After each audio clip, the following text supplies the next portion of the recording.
Laughing Vikings Live. High vibe chats with actors, comedians, and creators, plus stand-up comedy, sketch comedy, and most importantly, you. That's right, join us every Monday for new episodes, and you can be a part of the show on Facebook Live, YouTube Live, and Twitch. Ask questions and interact in the comments, and make sure to share this with your actor, comedian, and creator friends so they can be a part of the show too. Can't make a live show? No problem. You can catch up on your favorite podcast platform and visit laughingvikings.com to find out how you can join the cast and crew. All right, it's time for today's show. Buckle up and make sure you stick around to the end because we have a special surprise for you. All right, ladies and gentlemen, it is Laughing Vikings Live. Happy Monday Fun Day. Let's go.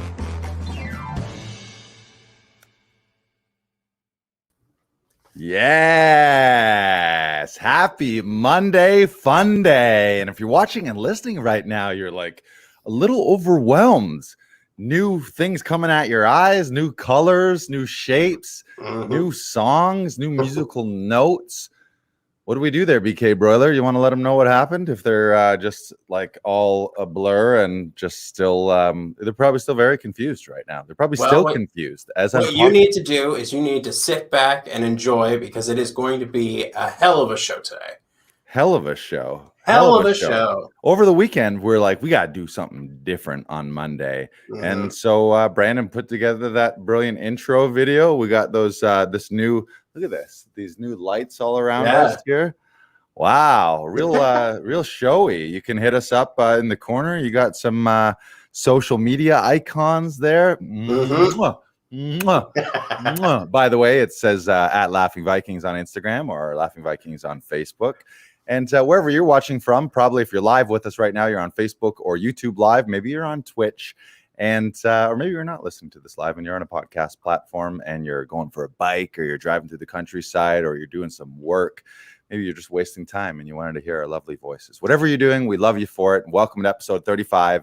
It is a big one. It's going to be an Ask Us Anything. We got a few things planned. We're going to let you know about some up and coming big news, moving and shaking happen around here at Laughing Vikings. As always, ask questions in the comments and interact. You can steer this ship. You know, we're not going to steer the whole thing ourselves. We like to sometimes kick back, relax, and let you guys steer the ship. So buckle up. Where do you want to start? Should we start? I know that I will start this. I don't know if we plan this, but Brandon, I know this has been a very emotional week for you, because your beloved Maple Leafs are playing those treacherous traitor habitants, and you don't like it. Lars, let me just say, I won't deviate for too long. But my God, how many times does a team that comes back from a deficit in the third period goes into overtime and then loses that game? Not once,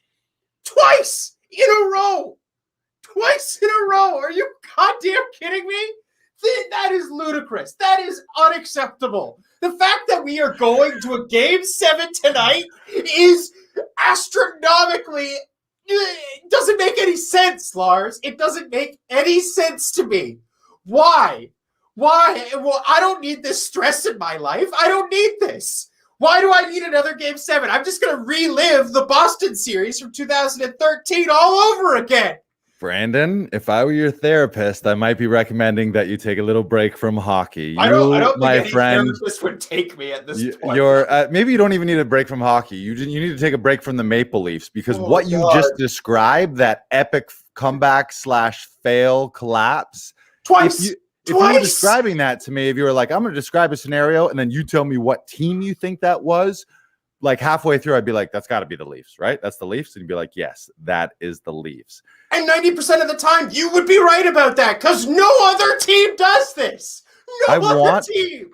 I want to have sympathy and empathy for you, but one of the reasons I can't is because how long have the Maple Leafs been doing this to Maple Leaf fans? It's like you're in an abusive relationship and you just refuse to see the red flags year after year after year. The realization that you have to come to. Because you're like, no, but he loves me. She loves me. No, she's not bad all the time. Come on. I started cheering for the Leafs in 2006. 2006? Yeah, 2006. And like it was just after the NHL had a year-long lockout, and they came back and they had these new rules, they had these new regulations. It was all about speed, it was all about scoring goals and doing the fun stuff that you love watching in hockey. Right. And then the Leafs just never adapted. And so you had 10 plus years of them just trying to hit everybody and not succeeding because everyone was just going around them. And now they have a team. They have a team that's tough, that's fast, that scores goals. We have the Rocket Richard winner from this year. We have someone that's top 5 in scoring. Do you know how many points both of those players have in this series alone in 6 games? Not a clue. 4. 4 points in total. Wow. And I think it was only on 2 goals. You know what? I love 2 things about this. One is how passionate, enthusiastic, and enraged. This is the most activated I've ever seen you, I think. Maybe with a few exceptions of on camera or on stage when you're playing some ridiculous role.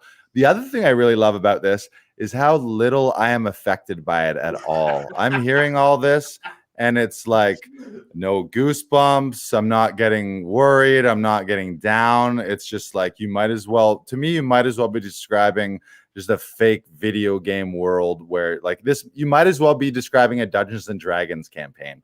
To me, it's the exact same thing. It's just I love that thing. I love that as well. I know you do. It's 2 fantasy worlds that just, God bless you, really affect you, and you have a lot of fun getting involved with them. Oh, so. Actually, I should plug. I am part of a D&D campaign for Fantasy Fantasia podcast, where I am in a full campaign of 11 plus players. We are at a summer camp. It is called Leadership. Check it out on all your podcast platforms. Go for it, Lars. I know what you want to do. Nerd alert, nerd alert, nerd alert, nerd alert. No, I love D&D and I love fantasy, but I feel like if we were making a movie about this, I would be the bully that stuffs you into the locker with your D&D dice. And I would be the guy that makes the full D&D movie that has dragons, has the sword fights. Oh, it would be an epic. It would be right. I would love to do that actually. So the moral of the story is game 7 tonight. You're either going to be jubilant, top of the world, or your soul's going to be crushed. So can I just say when the Leafs scored the tying goal on Saturday night, it was like 5 minutes left to go in the game. They scored the tying goal. I yelled so loud that both my roommates woke up, came down to see if I was hurt. I love it. That's how loud I yelled, and I'm almost certain all of the 4 neighbors around me heard me. Brandon, Brandon, have you been stabbed? Have you been stabbed, Brandon? Can I say one more thing about hockey, and then I'll be done? Yeah, we can make this a hockey episode if you want. We can. All right. Yeah, there's no rules to it. So my neighbors that live behind me. They have a house like behind me. I have never spoken a single word to them. I go outside on Saturday to take out the garbage, and it's just after the game. I am depressed. I am upset. I am doing stuff that I shouldn't mention on this podcast, and I go outside. I look out the window of where their son usually like does his homework and shit, and I just see him like moving around. He hangs up a Habs jersey, a Montreal Canadiens jersey. Not only does he hang it up in the window, he goes and like stretches it out, makes it real nice, full, like gets it all like pressed up against the window, he makes sure I see it, and then he leaves. That's right. Oh. In the movie remake of that, he also does this. He peeks out from behind it and goes like that, just to you. He may as well have done that. Like, well, he may as well have given me the finger because that was basically what he did. I hope you get your redemption tonight, and you can continue to ride this wave Or maybe they lose and you free up I don't know 10 if to I can be a 15 Leafs hours a fan week. after this, Lars. Like, if they lose tonight, how am I supposed to cheer for a team that just continuously lets me down The same every way single you year? do every single year. What are you talking about? You're like, you know exactly. You know me how too you're well, gonna do Lars. it. I'm gonna go right back on that You're train. like, yeah. You're like, I swear to God, if he hits me again, I'm leaving. I'm like, you've been saying this for every single year. You need to just leave now.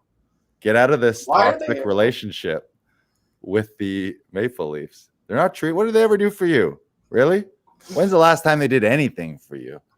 Pick a new team. Not since maybe pick a new sport.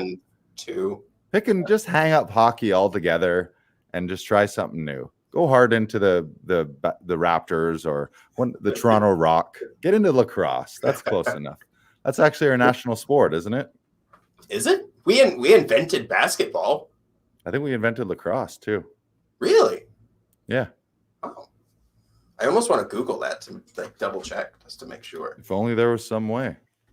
I like how I just typed in Google. Some way. Canada. Check it out. This is one of the benefits to tuning in live is you get real-time Google searches right here. Ooh, you don't know something? Here we go. So Lars, no one really knows who invented lacrosse, but we do know that the First Nations people first played it all across Canada over 500 years ago. Each nation had their own version of the sport, but they all played it to thank the Great Spirit. For the lives and gifts that they had been given. That's really cool. That's super cool. Which we were planning on acknowledging something in our episode today. I think that's a pretty good lead in. We're going to talk about it at a different point, but we kind of randomly stumbled upon that First Nations / lacrosse connection there. Yeah. And I don't know if listeners, depending on where you're listening, you may not have heard about this, but just atrocity news coming out of British Columbia. I don't know all the details, but the nuts and bolts of it is there was a mass grave of 215 children found near the site of an old residential school from not so far in the distant, or not from the not so distant past, like pretty. Well, they weren't shut down until 1996. Right, which is like the it's again, not long. We can't get in. I'm not going to get into the whole history of that today. But like when you think about that, that's just like, I mean, dead kids in a grave is like the most evil, horrific thing, the most terrifying thing for those kids, the most horrific thing for a family. Like their parents, some of them there, and also there was never any explanation. Often they were just like they never showed up, or they wandered off into the woods, or all these ridiculous things. So we just wanted to acknowledge the First Nations community across the country, and really in every country and in every part of the world, there's these atrocities. And I think it's high time that we recognize that there's been some, obviously throughout mankind's history, there's always been horrific things. Yes. But we need to recognize that, do what we can to reconcile it, and hopefully at some point make a decision as a collective society and human race that we raise the bar and sort of raise the standard on what the value is of a human life, so that this kind of shit just never happens, where it's just like the second there's any kind of atrocities or genocide, the rest of the world and the rest of society just comes so hard down on those wrongdoers that it just doesn't happen, and certainly can't continue and go on in a legacy of generations and generations and generations like it has in some countries. So, if anyone would like to donate to the First Nations community, I'm just posting a link in the chat right now. Please donate if you can. If you cannot, of course, but try and educate yourselves more. Do what you can. Try and make sure that you understand what's happened, and we can't change what has happened, but we do have to acknowledge what we've done as a country, as a community, and the more we educate ourselves and learn from our mistakes, hopefully we'll get stronger as a nation, as a country, and we can start healing. And I think that's the most important thing is more. The more we try and heal, the more we try and educate ourselves, the better things could be. And it really depends on you and you taking those first steps. So I really encourage everyone to try and educate yourselves. If you can, donate. If you can't, I understand. But do search out. Try and find an author of First Nations descent and buy their book. Try something different. Try something that you haven't done before. Like the more we do that, the more we can grow, the more we can heal. So we have a land acknowledgement video for the Toronto and TDSB area, Right. which we're going to play right now. So enjoy. Out of our deep respect for Indigenous peoples in Canada, we would like to acknowledge that Toronto District School Board properties are situated upon traditional territories. The territories include the Wendat, the Anishinaabeg Nation, the Haudenosaunee Confederacy, the Mississaugas of the New Credit First Nations, the Mississaugas of Scugog, Hiawatha, Alderville First Nation, and the Métis Nation. We also recognize the enduring presence of Aboriginal peoples on this land. That's Nice. it. Yeah, and obviously we should recognize and acknowledge the two of us. Like, you look at us, we're as basically as white privileged as you could possibly be, and across the world. Last year in the United States with Black Lives Matter, and in many countries this year, this has been a year of recognizing systemic systemic racism and systemic atrocities that are still going on today. Are still going on in many countries, ours included, and Yes.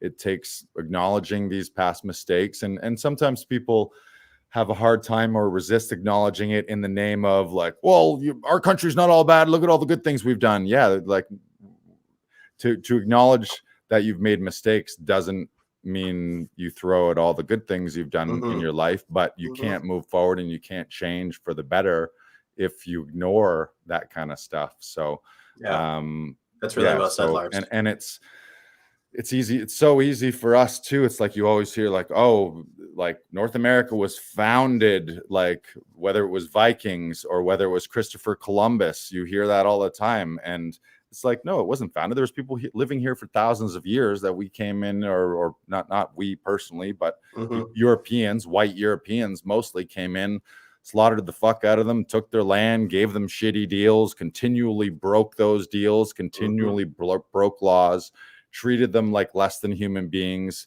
in some cases full-blown owned slaves, didn't treat them well, didn't give them opportunities to own land or to join in businesses or to have all the opportunities that the quote unquote American or Canadian dream offers to some people. So hopefully we can continue to make positive change, and it's just little acknowledgments like this, and then continuing to have conversations with people on both sides of the table. And for classic white guys like us, it's us having conversation with people of color and with people of First Nations and Indigenous descent, and sort of getting to know their stories. And I feel like the thing I've learned the most from this pandemic is it's not about making those big leaps. Like, we can't change. Rome wasn't built in a day, sort of thing. We need to take the baby steps, and the more we take the baby steps to understanding and learning what happened and how we can change the circumstances around that, the better off we'll be in a lot of ways. Like, the more accepting we'll be, or the more accepting our children will be. And like, that's the thing that we want, right? We want our children to grow up in a place that's welcoming, that's loving, that's enjoyable to be around. And I think that's something that's so close to everybody's heart. Right. And I don't think anybody will forget that, or I hope they don't. I choose to try and see the good in people, and sometimes it's hard, but you do have to try and see the good in how everybody approaches something, and that's a beautiful thing. And I think the more we embrace the beauty of the world, the more we try and do the things that we maybe don't want to do, but that need to be done, the better off we'll be. And the more we put in the legwork now, the better off the future will be for the kids down the line. And I think that is something that's so beautiful. The more we fight for something, the more we strive to be better, the better everything else will be. The more uplifting things will be. And I love that. I love that outlook. And I think it's important to try and find those beauty things, those beautiful things, those little tiny moments. And like they say in Zombieland, enjoy the little things. Right. And I don't know how the quote actually goes, but there's the idea of until all people have equality and justice and the same human rights, then really no one does, because if this kind of crazy, atrocious systemic shit can be happening to one group, at some point the eye of Mordor shifts or the eye of Sauron in Mordor kind of shifts, and then it's on, that evil's on to another group, and it's another group. It was black, it was Asian, it was Muslim. Like it kind of always shifts, and shifts, and certainly Caucasian people aren't exempt to that in some countries as well, depending on their beliefs and or sexual identity as well too is a big thing, where there's some countries where people are killed over their sexual orientation and their beliefs, which is just like to have some people murdered because they love someone seems like literally the most evil thing that you could possibly think of for punishing someone. So yeah, hopefully we can make some of these changes. So yeah. And then hopefully this pandemic will be over and we can make changes around here. I know you, Lars, you love to tinker around the studio. Almost every time I walk into the studio, Lars has changed something around. He's always trying to adapt to different things and like adapt to different circumstances and stuff like that. So I came in and there were new quotes on the wall and and he had posted our viewpoints from Tom Todoroff and the guideposts. So he's posted that in a different place now. Is there anything else new at the studio, Lars? Yeah, there's lots of new stuff, and I'm glad that you bring that up too, because it's part of me too is having this conversation where we're talking about this atrocious stuff, and this was part of the challenge for me as a performer and a comedian a year ago when all of the George Floyd and all the Black Lives Matter not began but erupted again, was how in the midst of all that do we plow forward and then make these stories and entertain people and have fun and do comedy and do all this stuff. And it really is more important now. And for a while, I had no motivation to do anything comedy related. I'm like, why the fuck? Like, part of me was doubting that this is even a path a year ago, where it was like, the world is so, between pandemic and human rights, like the world's so fucked up. Why do we do this?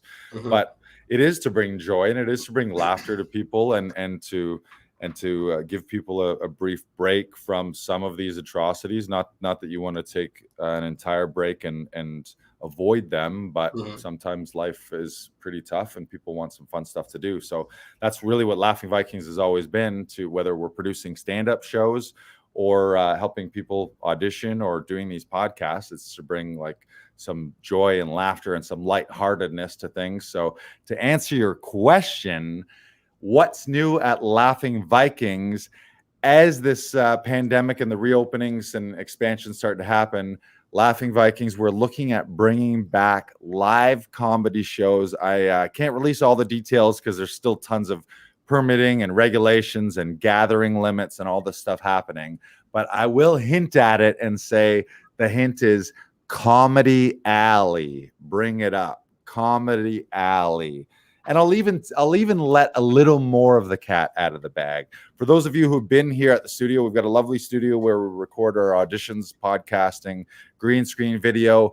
But on the rooftop, we have an alleyway, a little rooftop alleyway, very, very niche and nook but the perfect spot for a nice little intimate comedy show, maybe even some music shows. So we're decking it out with lights. We got some tables and chairs. We got a lot of stuff going on here. I just bought a bunch of new gear. We got some new microphones. We got some new spotlights coming.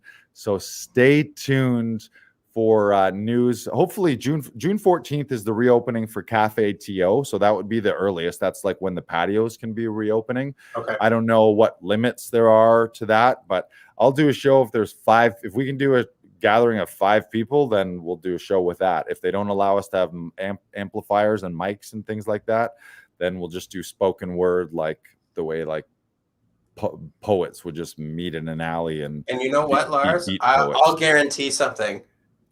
When we do the Comedy Alley show, I will do my first stand-up performance. All right. You hear that, ladies and gentlemen? BK Broiler is doing his first stand-up performance. So yeah, it's going to be really cool. Like, we're going to put it together like a VIP experience.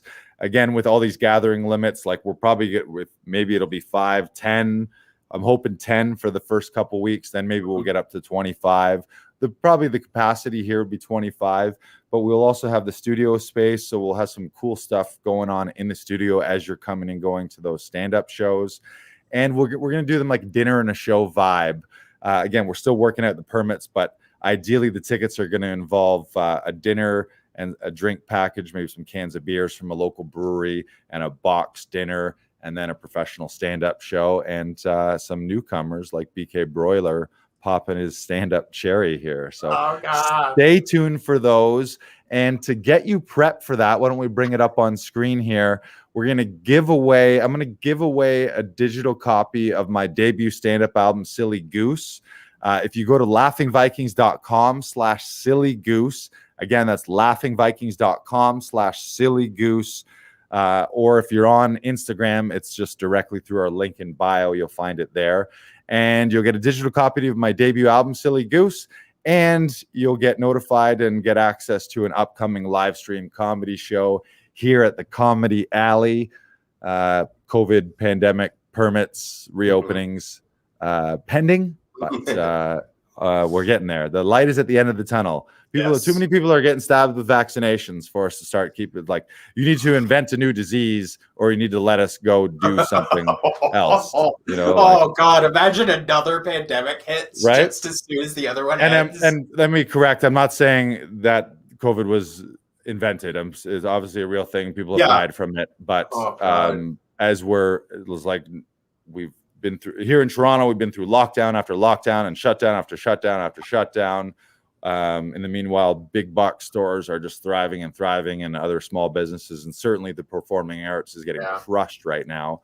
So we need to open, or you need to tell us that COVID-21 is on the way and we all got to go back inside. So I'm hoping it's so powerful it skipped 20.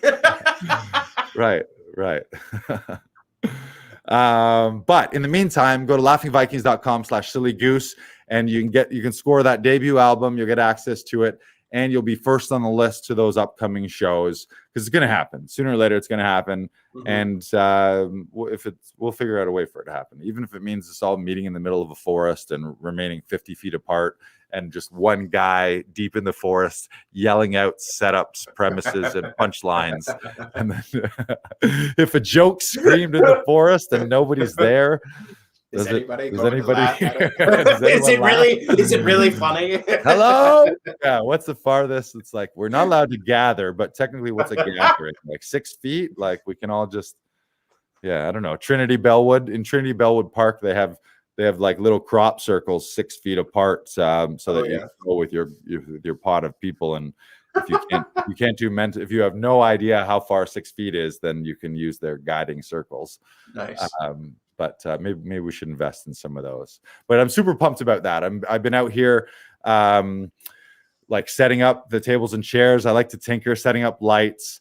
And under that heading is just, I think, constant self-improvement and constant up-leveling. Not constant, like not every day. So you got to kind of let things be. But I've always been the type in any of spaces to every few months move things around or try a new configuration, or you get new gear that you need to make room for. Maybe you got to get rid of something old.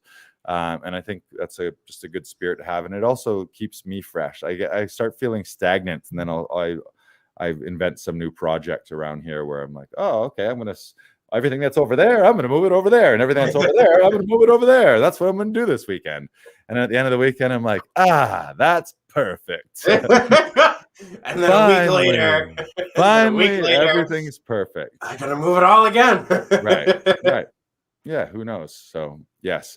So I should also mention, if you're a performer, stand-up performer, especially if I've seen you and worked with you before as a professional, hit us up, lol@laughingvikings.com, or hit us up on Instagram. Shoot us a message, and I'm going to be starting to book some of those shows. There's going to be a ton of comedians to book, and only so many spots. So you'll have to excuse me if I don't get back to you.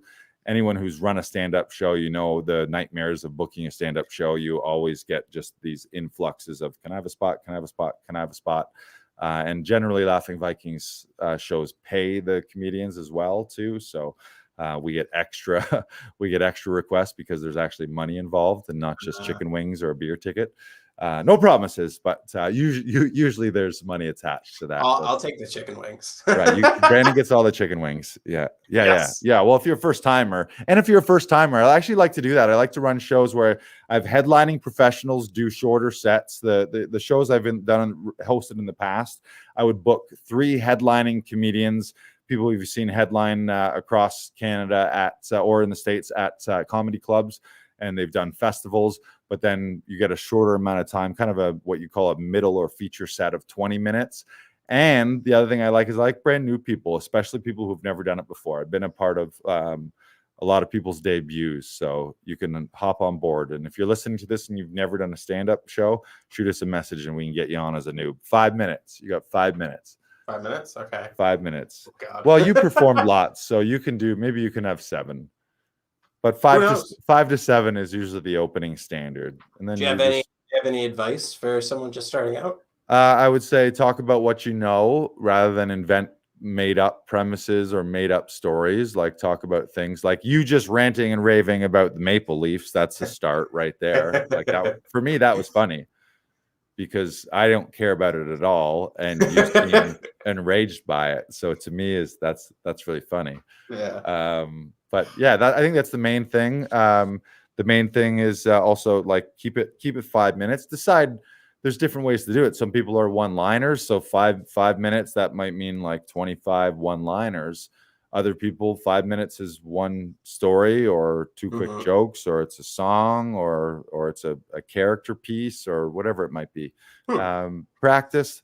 The main thing is just do it. I think people get precious, and in their mind they build it up like this big thing, like, oh my God, it's my stand-up debut and it's this make or break moment. But whether you shit the bed or you blow the roof off, you're probably just a brand new person at an open mic. So it's not like there's no eyeballs saying, oh my God, this open mic, this kid's got the goods, let's get him straight to Hollywood. It's like, okay, you did your first one, now do 1,000 more of those over the next 5 to 7 years until you start figuring out who you are and who you want to be on stage, and timing and audience crowd work and all that kind of stuff. Just ideally you're gonna suck at it the most right away when you first start. So the sooner you start, the sooner you'll have an opportunity to get better. That's kind of my advice to everyone. Okay. Just don't wait. Yeah. Don't wait. Start comedy. Yeah. And when in doubt, just scream the word abortion. If you're ever not doing well at a stand-up show, just scream the word abortion as loud as you can, and it's sure to be hilarious. And then pantomime masturbating furiously, and then take a graceful bow with that. All right. Fair. What I just described seems horrific, but it is also fairly common if you've been to a lot of open mics where there's a mix of people who've never done it, brand new people, and pros. At some point, some guys screaming about abortion, some guys frantically pantomiming masturbating and other horrific things. But none of that will be happening at Laughing Viking shows, I can assure you. We keep it pretty clean and professional, and there's always some of the top comics. So I'm excited for this. It's going to be good. It's going to be a whole new. It's going to feel really good. Ooh, I feel like I have something to show everybody. What do you got? That Oh, is that see a my mouse? little? You might have to get a little closer to the camera on one specific side. Oh, look at that. Where'd you find those? Where'd you find that? Well, a special little Viking fairy gave it to me. Nice. Yes, Yeah. we are swagged out. If you're watching right now and you want to get in on it, you better get in on it soon because we just got the new order of t-shirts. They are limited. Limited supplies. They will not last long. Oh, what's that? Oh, a few just went out the door right now. We're moving and They're shaking. flying off the shelves. We got t-shirts. All you need to do is reach out. They're not on the website for sale directly yet. I'll throw up a page where you can buy them online. In the meantime, just shoot us a message any which way you want to send a message, email, DM us in the comments right now. We got small, medium, large, XL, and double XL, and the masks are one size fits all. T-shirts are pretty sweet. I like the t-shirts. I love the t-shirts. They're very comfortable. Yeah, multiple logos. They got the back. Right? Yeah, we're doing it. But let us know. I think we'll do those. And if you're a member right now, if you're watching this or listening and you're a member and you actually are a member with Laughing Vikings, you're going to get one for free. So next time, if you don't have it already, a lot of you already have one. But if you don't, next time you book an audition session and you're around the studio, even if you don't have a session, just message me when you're nearby and you can come in and grab your t-shirt and mask. If you're not a member, $20. $20. That's a good a good deal. They're nice t-shirts too. They feel good. They're soft. They're not boxy. You know, they feel comfy. And if you're also new to LV, I changed my mind. Maybe I won't sell any of them. Maybe I'm just going to keep all 72 of them and I'm just going to wear them. Or maybe they'll be worth more every single day. What if we just that's raffle a t-shirt a month? What if we just yeah, we could raffle off like game used jerseys at the end of it. I'll sign it. You know? have a little bit of my musk on it. It'd be like a hint. Oh, it's got a hint of Lars on it. Little Aqua di Gio. I think it was Kobe Bryant's the air from Kobe Bryant's last game sold for like $10,000 or something. So a signed t-shirt from Lars. What do you mean the air? Like they get like a little vial of air from the Lakers. I think it's Staples Center. Is it Staples Wow. Center? Does it come with magic beans as well? Yes, I would like a vial of Staples Center air and your finest magic beans, please. Yeah, you never know what those magic beans are going to do. Right? Yeah, maybe they'll grow into weed plants and be worth something someday. Ooh. Oh, they're not. Right? They're not beans at all. They're just weed. Right. Right. So, moral of the story is Laughing Viking swag. Sorry, what were you going to say? So if you're also new to LV Studios, you can also pick up your very first self-tape audition session free at laughingvikings.com/gift. That is laughingvikings.com/gift to get your very first self-tape audition session free to join our studio.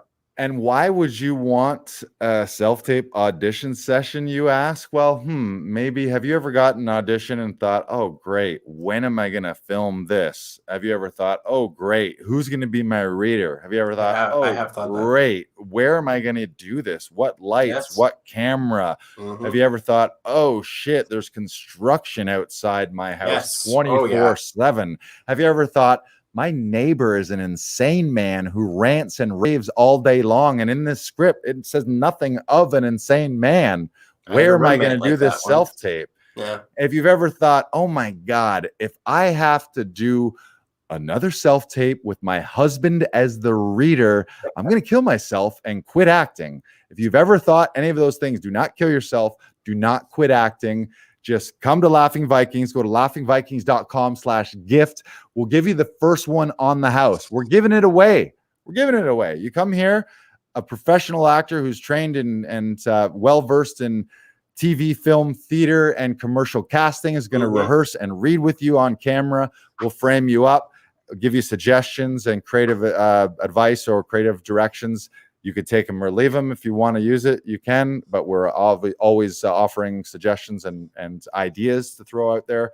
And then we snip it together, we edit it, we send it to you and your agent, usually via WeTransfer, and you don't have to do anything. You literally walk in the door and it's all taken care of. The only thing you got to do is have fun, and you don't have to get in a weird argument with your husband about moving all the lamps every time you need to do a self-tape.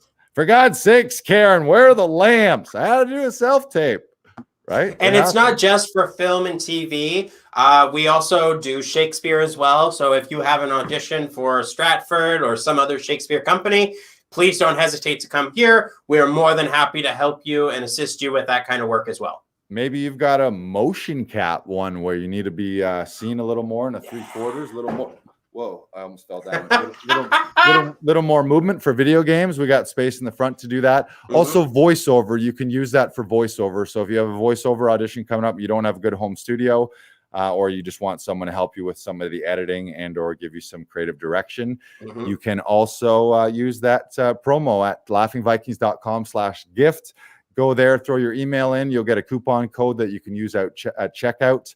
And the first one's on the house. You can pick BK Broiler as your session director. Maybe I'll do it for you. But you can. Don't you want to see this face? You can stop having. Yeah, I'm going to give a pitch for BK Broiler right now. I mean, you can certainly book with me, but this is one of the reasons you should book with Brandon, because at some point during your session, provided you're doing well, at the end of a session, you'll hear. So you'll have your last line, and then Brandon will go, yes, yes, yes, baby. Oh, that was so good. So good. Oh, fuck yeah. Fuck yeah. Fuck yeah. I love watching good work. I think that was the one. We could do it again. We can do it again, but I think that was the one. Maybe that was the one, but we can do it again if you want. Right? No, it's great. And also Zoom, maybe you have a great Zoom setup. A lot of people do over the course of this last year. I hope you do, really. And if you don't, hit us up and we can help you figure out a way to get your home studio, because it's the way of the world right now. I think every actor should have a home studio. Still doesn't mean you can't use ours, but I think everyone should have some kind of basic home studio. And then when allowed, you can come visit in person. It's always nice to work with an actor like human beings in the same room. But this day and age, we do them by Zoom too. So if you have that home setup, but you don't have the professional actor to work with you as a session director or as a reader, you can also book Zoom sessions, and you can connect with the a session director that way from your own home, and we'll help frame it up for you, give you directions, read, rehearse, do all those things. And if the studio, if you have a lot of people have Zoom callbacks, which are very high stakes, and you need a quiet space. If you don't have that quiet home studio, you can book our studio for your Zoom callbacks. So you come into the session, a session director can run the lines with you for the half hour before your session. Then you hop on, do your thing with casting and production on the Zoom in our studio, and then you're on your merry way without having to worry about doing anything at home. So plenty of ways that we can help. And who doesn't need a little help right now? Everybody needs a little bit of help. It's not a bad thing to ask for help. I know I struggle with that a lot, and like, I don't want to ask for help. I don't want to ask questions, but it's like, ask the questions, ask for the help, because we want to help you. People want to help you. And remember that. Yeah, this career is very easy to be lone wolf as an actor. You're an independent contractor. It's nice you get on productions where you have a cast and crew for a little while. That feels like a work environment and a work family, but then the production ends and then you're on your own. Same thing with the stand-up comics, is probably even more lone wolf, especially if you're on the road.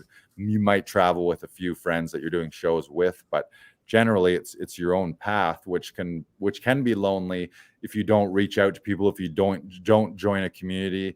And I can certainly speak, like, I started Laughing Vikings in 2017, and the my own personal happiness, the opportunities that have come my way, the networking opportunities, my career and life really on all levels has 10x since having this and starting this community. And it's because it's now a community, and I'm seeing more people, I'm collaborating with more people, I'm meeting more actors, I'm meeting more writers, meeting more directors, meeting agents, meeting casting directors, having interactions with them. So certainly, if you're out there and you are feeling like this is a scary, lonely world to navigate, hit us up at Laughing Vikings. You can become a member here.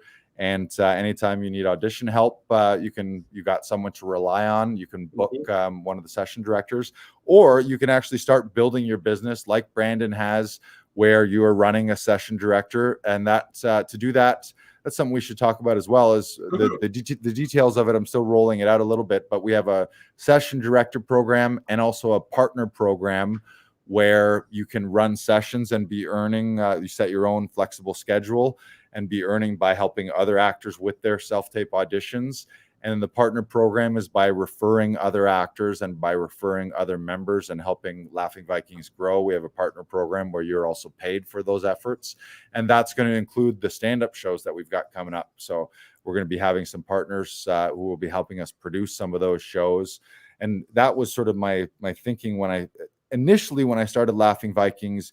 It was just like means to an end. Like, how do I pay the rent and cover my bills and make a living here in Toronto? But as it's grown and built, it's then the next sort of phase 2 has been how to make this more of a team thing and a collaborative thing where all of our quote unquote clients are really just production partners, and we're producing shows, producing podcasts, writing scripts, doing stand-up shows. And it's the partner program, how you do that. So stay tuned for that. You talk a little bit about your experience as a session director, or some advice, or maybe talk just about how it's sort of changed your lifestyle, or your either financially or just your well-being being in the game of acting. Well, like, it's changed my outlook on acting because I'm now more in it. I'm not just the person that's coming in to audition for a small role. I'm now somebody that's actively in the community, that's actively helping other people with their auditions, that's actively being the reader for other people. So I'm constantly working on my craft. I'm constantly trying to better how I read with somebody else and how I interact with somebody else. And a lot of things, it comes down to chemistry. So if you're able to establish that chemistry with somebody instantaneously, like, you're already ahead of the game.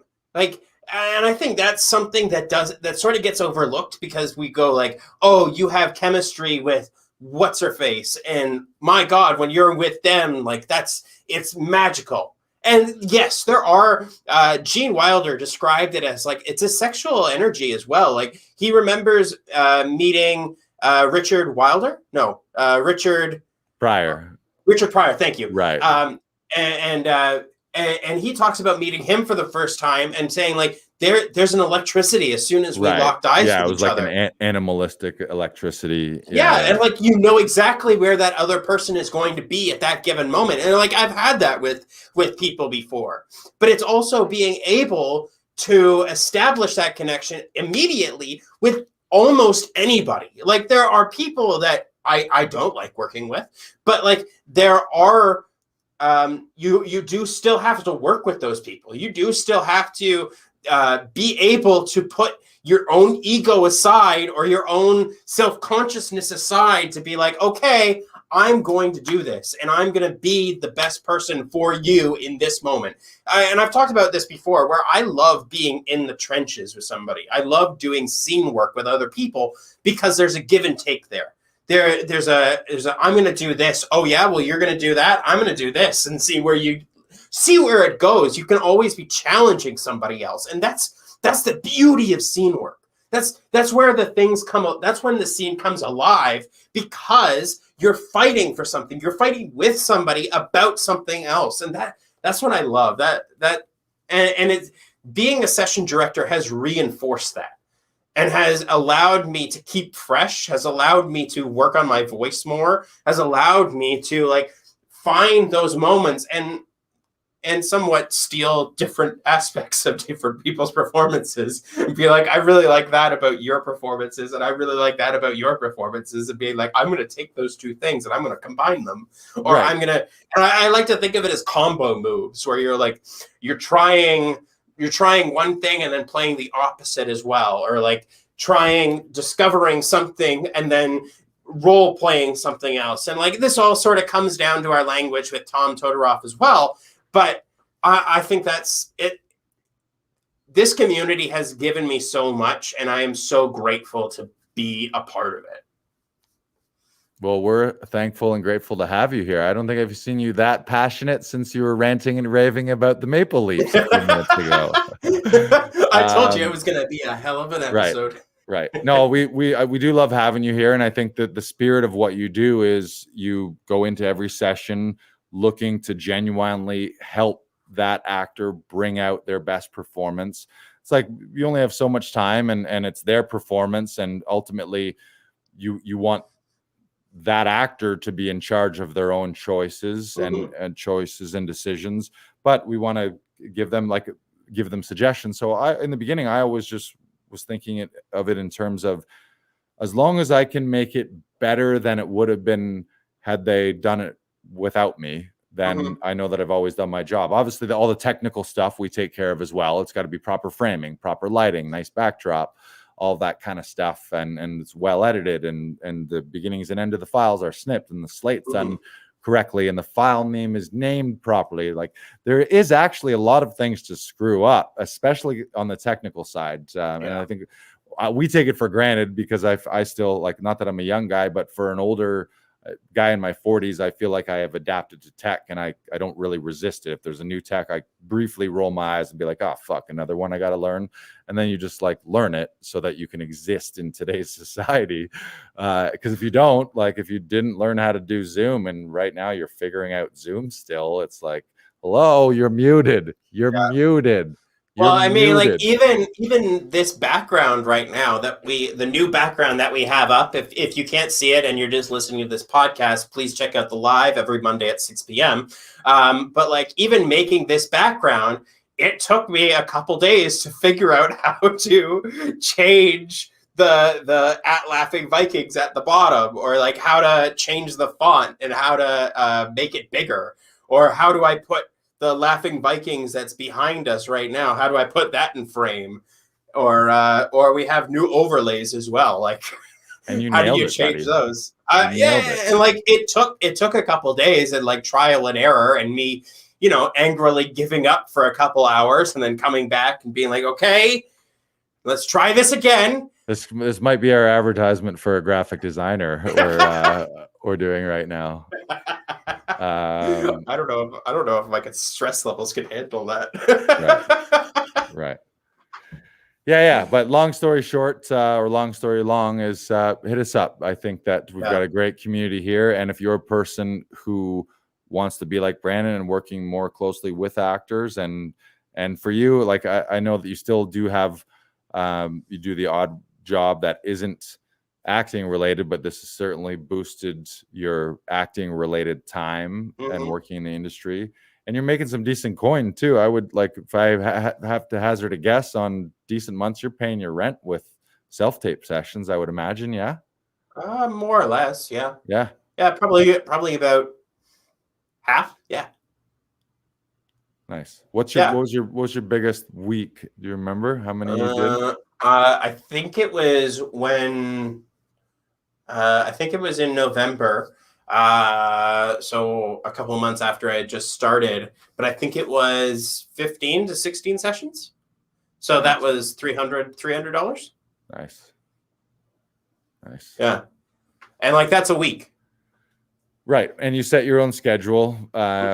You book it off. You book something on set, or you book an audition. And when you need to do your own auditions, you just hop online and book another session director and take care of that. So you're in a nice community where the thing I like about it is you just never have to stress. I get an audition, I never really think twice. It's just, I quickly go on, book someone, I set the time, and then I know, okay, I got 24 hours, or I got 48 hours to work it on my end.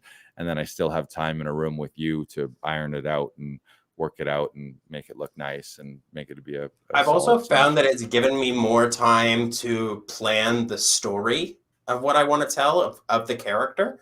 So like Right. we were doing an audition for me like a couple of weeks ago where I wanted to have like a pillow and I wanted to have like I wanted to have a pan from the pillow to my face. And like we worked on that for a little bit, but like it's given me more of an opportunity to tell a story, and I love that. Even if I don't book the role, I'm happy enough to be. I told an amazing story. I told a story that I wanted to tell, and that's what's important to me. Right. And I think where that comes from is that's a function of team, because when you go on a film set, there's potentially hundreds of people doing a million different jobs. But certainly as an actor, the only thing you really need to worry about is your performance. Like, yeah, you got to hit marks and eye lines, and you got to know where camera is, and you got to know where other actors for blocking may be. But you're not worrying about the camera. You're not worrying about the lights. You're not worrying about the sound. And it's the same thing when you start working with a team to craft your auditions. And remember, sometimes those auditions, like depending on the role, that your life before booking that role and life after can be completely, it could be different. A game changer. It could be 5 figures, 6 figures, 7 figures, and you never look back. So to pass up those opportunities where you're doing it in your kitchen and your husband's the reader and the cat's in the background, and then an alarm goes off, it's like, and then wonder, well, how come it's not working for me? Well, are you putting forth your absolute best? It's competitive as fuck. It's I was thinking about it the other day. Acting is one of the weirdest, or any performance art where there's an audition type thing, such a weird thing, because it's a race that involves so many people, or a competition that involves so many people, and only one gets anything. There's no second place. There's no third place. Yeah, there's the feeling, the positive feeling of putting in a great performance and they went with someone else, or doing a great job for a certain casting director so that they're like, yeah, I really like his stuff. We're not using him on this one. But let's be honest, you want to book the role and only one person gets it. So it's already hyper competitive. So if you're leaving things up to chance with tech and a crappy reader and a bad backdrop and shoddy internet and no outside help and no outside eyes giving you one little tweak that maybe you can't see yourself, because you can't really direct yourself because you're not outside yourself. So it's tough. But when you join a team and you have some people around you to help you with that, you can up level that, and it really is a situation of the teamwork makes the dream work. And and not even with self-tapes, anything in your life, go get a coach, take a few classes, watch a few videos, go get a coach, get an accountability partner, join a master class or a mastermind or a support group or whatever you want to call it.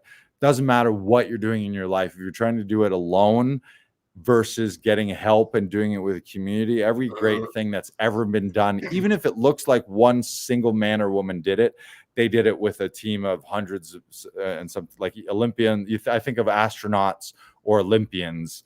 They, like, you only see the one gold medalist. You don't see his doctor, his physio, his travel person, his accountant, his all of these things. Same thing with the astronauts that land on the moon. It's like, we know Neil Armstrong and Buzz Aldrin's name. Most people don't even know the third guy that was in the ship, and nobody knows any of the names of the hundreds of scientists at NASA that actually did all the work to figure out how to get them to the moon. But it's a function of team. So just, if you want to level up, team up. That's what I'm saying. Team up with us. Because it comes with swag. It comes with masks, comes with studio, comes with Zoom sessions, comes with voiceover, comes with comedy shows, comes with free workshops, acting workshops. We didn't even mention that. Go to our link in, I think it's at our link in bio. You can sign up to take a free class with Todoroff. We're there every Saturday. It's an amazing conservatory out of New York. Tom's a ridiculously talented director and communicator, and you just watch how he transforms scenes from okay to incredible. And I think being a part of his class, I know that I'm sure you can attest to this. Mm-hmm. Seeing him direct other actors has really helped me direct other actors as well, and figure out a language to talk to them and how to communicate to them, and even what to even pay attention to. I used to just be like, you're saying all the words. It seems okay in my head. Are you booking this? Maybe not, but I don't know what to say to help you get it to the next level. Yeah. And now I have a much clearer understanding of what it even means to deliver and to create a great story and to be a great storyteller on camera or on stage. So I've described this awesome to you before, Lars, where it's like the Todorov technique is like putting on a glove that I didn't know I had, that I didn't know I needed, but it's kept me as warm as I need to be. And like, I think it's helped me so much, especially like the guideposts, because they give you all the questions to ask in a numbered format, in like a precise format. Because when I went to school, we would have to apply verbs to each line. So it would be like, I jab them, or I accelerate, or something like that. And sometimes it just feels forced. But with this, it's like, ooh, if I put game playing and role playing here, this will enhance this. Or if I discover this moment, it'll be more impactful later on. And if I know where the scene's ending, I know exactly how to start the scene, because I need to start at the opposite. Right. And like, it's just, oh my God. Like, it's a checklist. It's a repeatable checklist. It's a system. It's a framework. It's a language that is repeatable, and it's based in success. It's based in a track record of history. It's based in years and years of research and live shows and live teaching. And it every time I've watched actors apply it, it works, and it seems to work very, very quickly. But it's also just based on the physics of performance. There is something like, if you sat people down and really got to the bottom of them describing what makes it compelling, like why they thought a certain show or play or TV episode or movie was really good, or why a performance was captivating, you would boil it down, if you spent enough time, like Tom and Michael Shirtliff and their teachers before them have put into it. If you spend enough time, you may boil it down to these types of guideposts or this checklist to then look at every scene through that lens and through a framework. So yeah, I encourage everyone to do that. The first session or the first class, you can join as a guest. And if you go to our link in bio, or just go to laughingvikings.com, you'll find it on there. Actually, when you join if you straight up just join Laughing Vikings, there's a link to it. One of our bonuses, you get a free class with them, but you can find it on our website. Otherwise, even if you don't join with us, you get the free first workshop. And if you do want to continue with Todorov with their monthly membership, there is a coupon code. If you use Lars15, you'll get 15% off the monthly membership there too. So you can apply that and use that. And also, if you do join, you do get Lars's album of Silly Goose, which we do have a clip for, if you would like to play that. Yeah. All right, rolling the clip. Next business, I'm going to pitch it to you right now. It's called Morgan's Mortgages and Smorgasbord. I don't know if King's Buffet is open or vacant over there, but that would be an ideal location if it's available. Morgan's Mortgages and Smorgasbord is the deal. Okay? And if you're still wondering what I'm saying Morgan's Mortgages and Smorgasbord. Hi, I'm Morgan from Morgan's Mortgages and Smorgasbord. That's right, Morgan from Morgan's Mortgages and Smorgasbord. The Mortgages and Smorgasbord guy. You heard me, the Mortgages and Smorgasbord guy. That's right, the Mortgages and Smorgasbord guy. Why waste time going to 3 stores for all your Mortgage Smorgasbord needs when you can come on down to Morgan's Mortgages and Smorgasbord and take care of all your Mortgages and Smorgasbord business in one spot. So the next time you need to renew your mortgage, store a loved one, or eat a hearty meal, come down to Morgan's, when you need a mortgage or smorgasbord.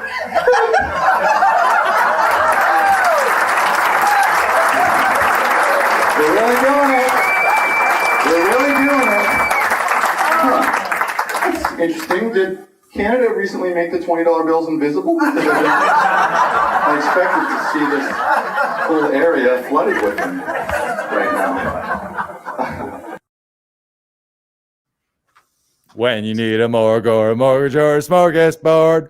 Boop. Yes. So go to laughingvikings.com/sillygoose. You get a free copy of the album plus tickets to an upcoming live stream comedy show. And if you haven't noticed yet, old Larsy boy here, I got a thing for jingles. I love me a good I was actually jingle. going to say, Lars, you are the master of jingles. I spent a lot of time just walking around, just working out jingles in my head. Even before I quit my old corporate job, I was literally like in between appointments going to see life insurance clients at their homes. And in my head, while I'm driving around, is like, Morgan, come down to Morgan's when you need a Morgan. Like that's when I knew, I realized that I had to get into comedy, where during my professional job, all my daydream time was just ridiculous skits and sketches and bits and skits and jingles and all this silly stuff. So nice. Join us at a future show, laughingvikings.com/sillygoose. You can get that whole album. That was recorded a year before COVID. I released it during COVID. It was the first time I ever performed in my hometown in Aurelia, Ontario. It was a sold-out crowd. The crowd was amazing, electric. Never forget it. One of the most memorable shows I've ever had. It doesn't get any more Canadian than the venue. We held it at the Royal Canadian Legion, and it was a fundraiser for Crime Stoppers. So technically, we were fighting crime that day. And you can fight crime too by going to get your own free copy of Silly Goose at laughingvikings.com/sillygoose.